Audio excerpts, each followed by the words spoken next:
بسم اللہ الرحمن الرحیم۔ السلام علیکم دوستو۔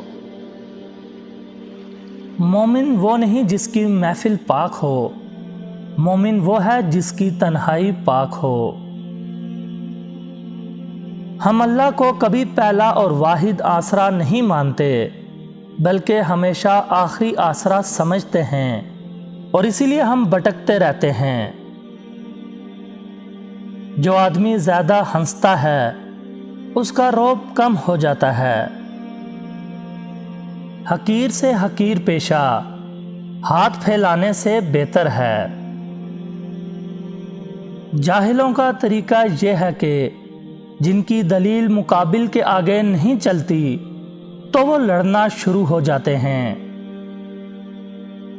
زندگی کی ٹھوکر بہت نرالی ہے، جب بھی لگتی ہے کسی کی اصلیت دکھا جاتی ہے، لیکن کچھ نہ کچھ سکھا کر ضرور جاتی ہے۔